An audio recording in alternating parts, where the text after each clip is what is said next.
you've watched more than like 5 anime in your lifetime, you've definitely met a tsundere. You know the type. Loud, aggressive, emotionally constipated, constantly yelling at the people they care about most like it's a full-time job. And somehow, despite all of that, they're still one of the most popular character archetypes in all of anime. That popularity is a little strange when you stop and think about it, because if someone behaved like a tsundere in real life, most people would want nothing to do with them, and they'd have like 0 friends. Today, we're breaking down what the tsundere trope actually is, why it exists, and why the anime community keeps on going, yes, please insult me again. And then we're going to look at one character in particular, someone who breaks this mold in a super impactful way. The term tsundere actually comes from the combination of 2 Japanese words. They are tsunsun, meaning cold, hostile, basically the equivalent of an emotional cactus, and dere, meaning soft, affectionate, and openly loving. Kinda sounds like you. What? No, it doesn't. Shut up, dummy. Either way, it's a weird combination, but it works. You end up with a character who's all sharp edges on the outside, someone snappy, dismissive, and emotionally unavailable. But underneath all that, however, it's just really deep feelings, panic in the form of pure emotional chaos. There's actually quite a well-defined pattern for this type of character. First, they must insult the person that they like and deny everything as loudly as humanly possible. And when any of that is pointed out, even for a second, they have a complete and total mental short circuit. Their harsh words act as a shield from the outside, typically because they've had some traumatic or rough past, causing them to seek refuge within themselves. Exactly. Over time, though, that armor starts to crack as they become softer in terms of how they act. Their affection becomes more obvious, and the audience is meant to see that growth as like a sort of, look, they're learning how to be a person.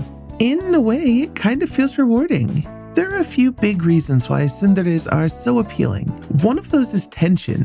The constant push and pull that keeps things active, it makes sure there's never a dull moment. Another is the eventual emotional payoff. When someone who never opens up finally does, it hits so hard. Even just the potential for that growth existing can keep a show from getting boring or predictable. Also, they always make the tsundere the cutest character in the show. And that too, I guess. But there's also comedy. Tsunderes tend to overreact in these huge dramatic ways, and their anger gets played for laughs instead of being treated as serious. In most anime, tsunderes are basically a safe character. Their anger is framed as cute or endearing, even when they're like actively assaulting the main character. And the story just assumes that romance, time, and stubborn persistence will eventually smooth everything out. Over the course of a season, you'll slowly watch them let their guard down. You'll see the cracks start to form in these little moments of vulnerability. You endure episode after episode of emotional warfare until that one scene hits where they finally open up and suddenly the entire thing feels different. Even after that, they don't become a full-time sweetheart, however. There's definitely still some fire, and they keep a little bit of that bite. But you will start seeing the softer side more often. Over the years, we've gotten some truly iconic examples of this. Take Taiga Asuka from Toradora. She's your classic romantic tsundere, aggressive on the surface, but deeply insecure underneath. And that slow softening is present and creates a genuine connection in the anime. Then there's Akane Tendo from Ranma 1/2. She's a much earlier version of the trope where most of her anger comes from embarrassment and confusion, and it's played up through physical comedy more than trauma. Though Ranma's ill-timed jokes certainly aren't helping things, and most of the time he brings it on himself. And finally, let's look at Lum from Urusei Yatsura. She's basically the original exaggerated tsundere, where everything started. She blends jealousy and emotional outbursts with very obvious affection. And without her as a canon event, the world would probably be missing some truly iconic characters. All in all, these characters show how tsunderes are usually framed. Fun, approachable, and relatively safe, but not every tsundere needs to fit perfectly into that mold. Evangelion's Asuka Langley is not someone that you're meant to laugh off or excuse. From the moment Asuka Langley shows up, she's loud, abrasive, and absolutely allergic to emotional vulnerability. She snaps at Shinji, demands attention like she needs it to live, and treats the idea of weakness as a personal insult. But Evangelion never plays this out for cute tsundere laughs. Instead, it dares you to sit with it, because every outburst feels less like a gag and more like someone barely holding it together. At the core of Asuka's personality is a very simple rule. If she's not the best, then she might as well not exist. She has to be the top pilot, the strongest presence in the room, and the loudest proof that she matters. Because in Asuka's mind, the moment she becomes average, she does not just lose, she disappears. And let's be honest, a lot of us have felt that at some point. That if I'm not the best, why am I even trying spiral? It hurts. Exactly. Asuka's hostility is not primarily about dominance or cruelty, it's about control. By pushing others away first, she controls the emotional distance between herself and the people around her. By refusing vulnerability, she avoids the risk of being rejected. This makes her tsundere behavior a psychological defense mechanism rather than a personality quirk. Asuka does not believe that love or acceptance can exist without conditions. She believes that affection must be earned through performance, success, and superiority. As long as she excels, she feels worthy of being seen. To understand why she is like this, you just have to understand her backstory first. And it's devastating, because in her head, love isn't something you just get. It's something you have to earn every single day. Asuka went through some serious trauma as a child. Her mom had a mental breakdown and she eventually lost her. After that, there was no real emotional safety net. She learned way too early that survival meant being strong and that she was going to have to be self-sufficient, as relying on anyone else is nothing but a crutch. And this caused her to tie her entire self-worth into one thing, being an Eva pilot. It made her feel good. She was useful, impressive. She had built up an armor of confidence, using her anger as a shield. But honestly, it would be more accurate to describe it as a disguise, hiding the scared little girl that she truly is inside, scared of being abandoned, not good enough, replaceable. When she does begin to fail, and when Shinji, out of anyone, starts to outperform her, her sense of identity begins to collapse. Most tsundere soften once they feel loved, but Asuka has the opposite happen.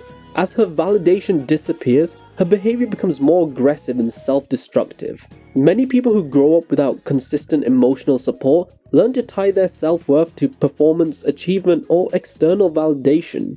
And I'm sure some of you have felt like this before. Confidence becomes something they perform rather than something they feel. Like Asuka, they may appear arrogant, defensive, or hostile, not because they believe they are superior, but because admitting insecurity feels unsafe. When their achievements are threatened or their role is taken away, the anger and withdrawal that follow are often signs of fear and grief rather than malice.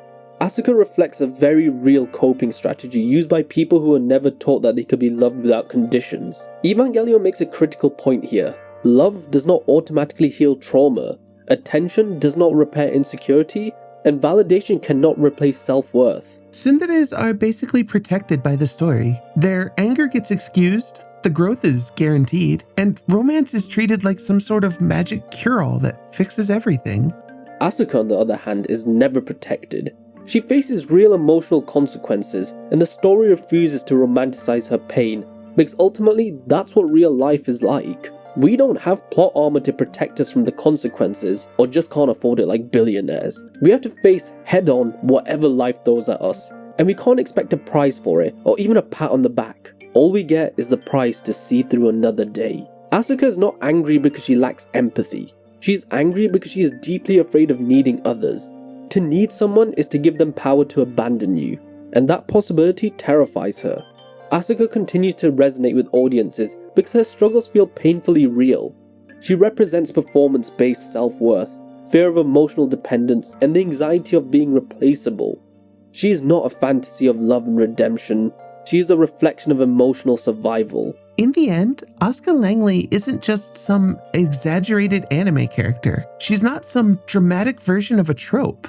She represents a very real response to emotional neglect, where confidence becomes armor and hostility becomes self-protection.